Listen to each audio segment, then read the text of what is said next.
If you have an artist friend, check on them. Make sure they're okay, because being an artist right now is, ooh. Let's talk about it. If it's not AI trying to rip off your ideas, then it's something else. You can't just reach people organically anymore. You have to pay for Google ads. You have to pay for Instagram ads. And then on top of that, you have to figure out, where am I going to get the capital to sustain my art practice? And I think that's why it's just like, we're in a tricky time in society right now. And I'm just like, how do we overcome the disillusioned essence of like being alive right now? I feel so disillusioned, and every day it's like an active, conscious, like I'm talking subliminals, affirmations, conscious journaling, prayer, like all of this stuff that I have to do every day to continue to feel excited about life, to keep that lust for life alive. Because if I don't have that feeling, it's very hard for me to paint. I was able to keep up with the speed of output early in my practice, because when I started doing this full time, it was around, I quit my corporate job in 2022, and I didn't really like officially start making art full time until 2023. I took some months. I was working with a coach, like an executive coach, and took some months to figure out like, what do I want to do? Like, how am I going to model like my business plan around my gifts and stuff like that? And long story short, I was able to kind of like assume that very masculine push of like output.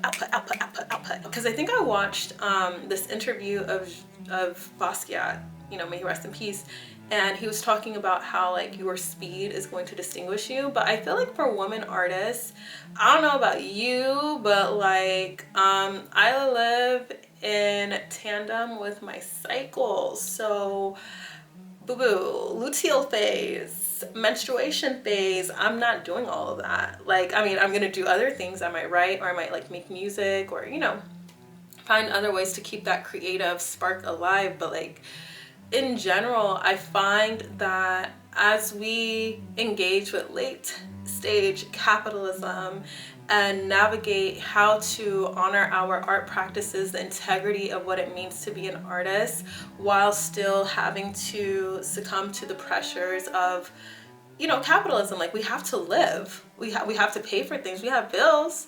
We have bills, we have goals. There's parts of my business that I'm ready to scale, and I just keep looking at my bank account like, dang, how am I going to fund this? How am I going to do this? How? And I was starting to get like these really dark thoughts, like, oh God, why am I here? Oh, like, what's the point? And I just was like, that's what they want you to feel, Odemi.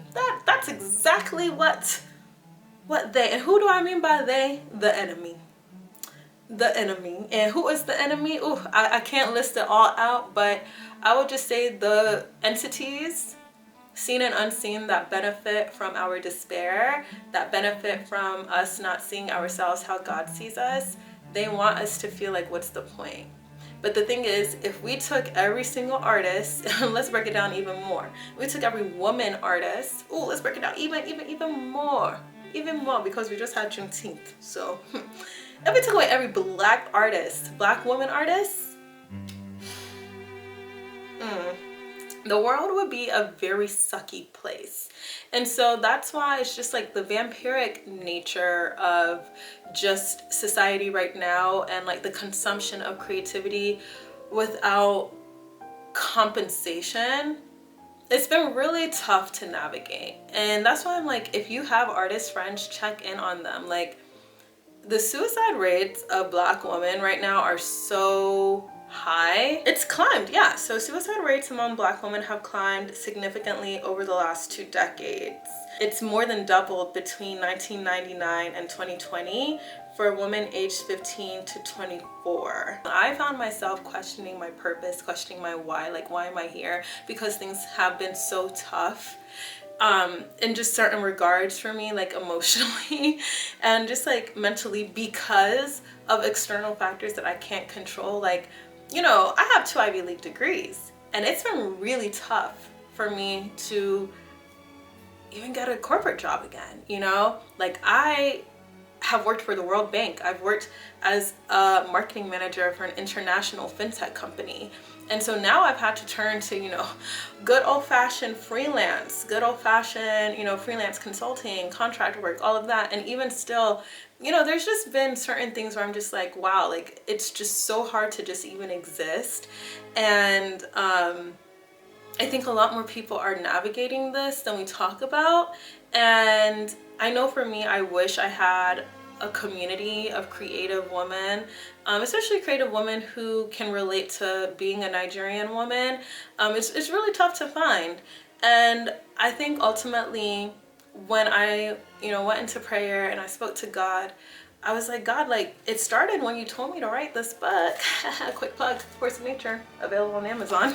And I was just like, for the longest time, my biggest prayers were, I just want to do a gallery show. Did that. I just want to have some collectors. Did that. And now I just feel like I've reached this place where everything else that I want to accomplish feels so tough to do, because I'm like, I need help. Institutional support for artists has definitely decreased. Like galleries are closing down. Literally, I had a group show. I did a group show with the gallery in Nashville. They closed down, like, I mean, some months after that show. And so when I talk about like depression and suicide rates for Black women, I think about like how, let's really look at the subset of artists and creatives.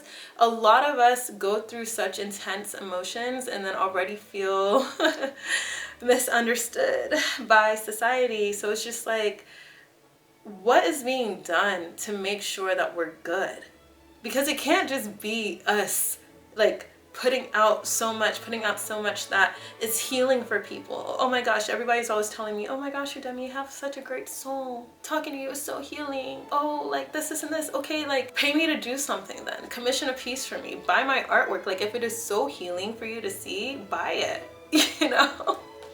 I understand, for example, SZA's frustration, like training on her songs like that she wrote from a place of actual pain and despair. Like there's just so much consumption of our pain, our despair, our alchemy. And I genuinely feel like our act of rebellion and self-love in this time right now is going to be reclaiming and somewhat gatekeeping that alchemy. Because I think like for me right now, I've been focusing so much on how can I share, how can I pour into, you know, my community through my art. Like I want to do this show, I want to do this, like I want to, how can I like write more? Like I'm putting all of this pressure on myself, and I'm just like, but who is pouring into me? Yeah, like there are certain privileges, like I can't lie. Being able to rely on family, you know, not paying rent, like stuff like that. Like I'm happy that I have that. However, you know, it's tough. Like it's definitely tough. And the reason why I'm even making this video is because one, I was just like, I need a community. Like where they at? I'm not talking about the fake creatives that just call themselves a creative and it's just like, babe, you're just copying what you saw on Pinterest, you post pictures on Instagram. Like no shade, all tea, no shade, but I'm talking about people who actually use their life force energy to create something tangible. Like they're writing music, they're writing books, they're writing essays, they're creating artwork, they're finding a blank page, a blank paper, and actually creating something. Like God mode, God consciousness type stuff. Like yes, that is the community of people I want to be surrounded right now by. And it's been really tough to find that because I think we are all so disillusioned as a collective. And for me right now, what has been anchoring me is just the vibration of love and just finding a way to write a new script on love and just also practicing acceptance, you know. I love Taoism and the concept of Wu Wei, of just surrendering to flow, is actually harder than it sounds. Also, I think for me, when I wrote this book 5 years ago, my whole thing was finding strength and vulnerability. How can African women do that? Because, I mean, literally, like, you know, how can we take some of those darker parts, the shadow side of our existence, and alchemize it into truth, into beauty, into hope for ourselves, our communities, future generations. So that has always been one of the things that anchors me. But right now, I'm not gonna lie, like creating art has felt very, very hard to do. And today I'm about to like actually spend time painting for what's been like the first time in some weeks.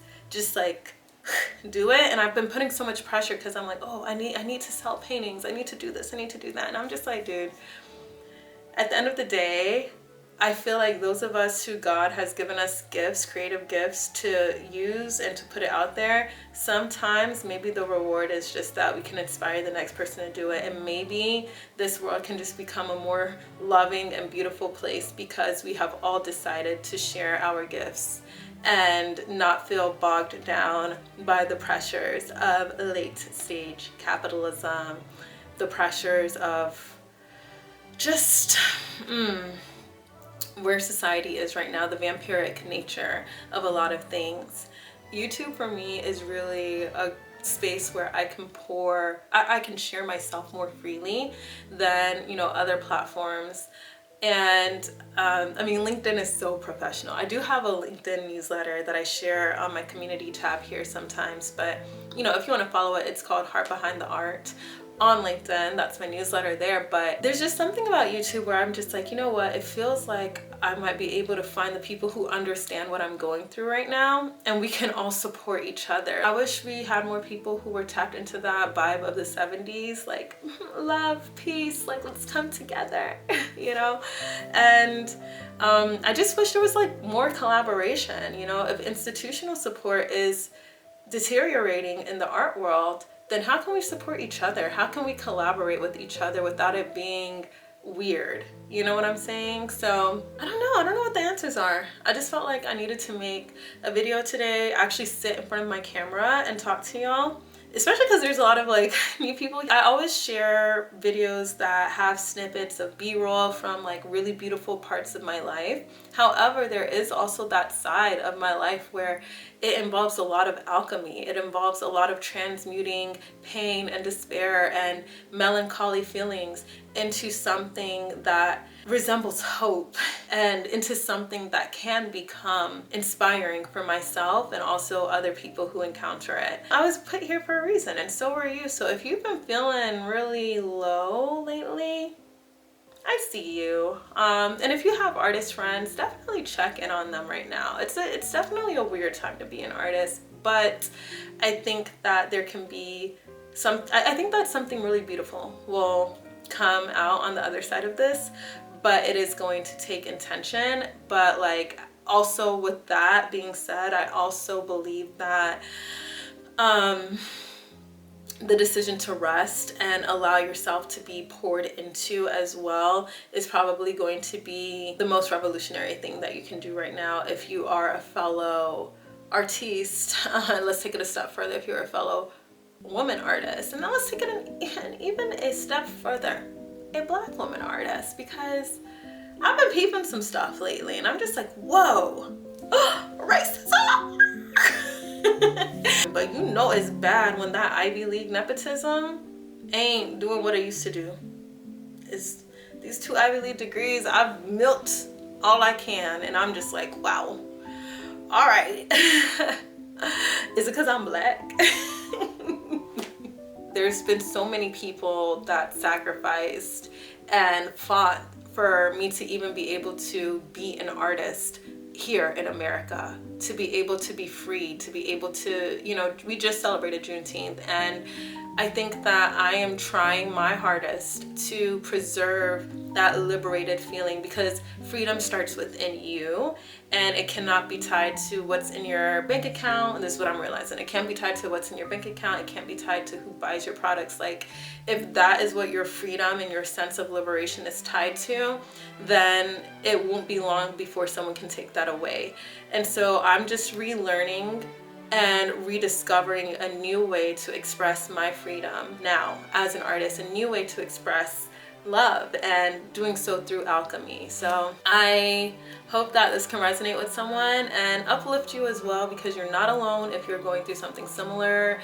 If you've been waking up and you're just like, oh my gosh, pat the tears dry. And I even had to buy some flowers. I had to buy a plant because I was just like, yo, I need something to remind me that even out of this dark time, I will grow, I will blossom. And honestly, I hope this video can remind you that you will too. So thanks for watching. Thanks for hearing me out. And find an artist and give them a hug and support their work. You know, maybe I can be that artist. buy my art. Because it's tough out here for us right now. But I think we'll make it through. I think things will be better. We just have to figure out new ways to express that freedom. And I believe in us. All right, until next time, bye. Mwah.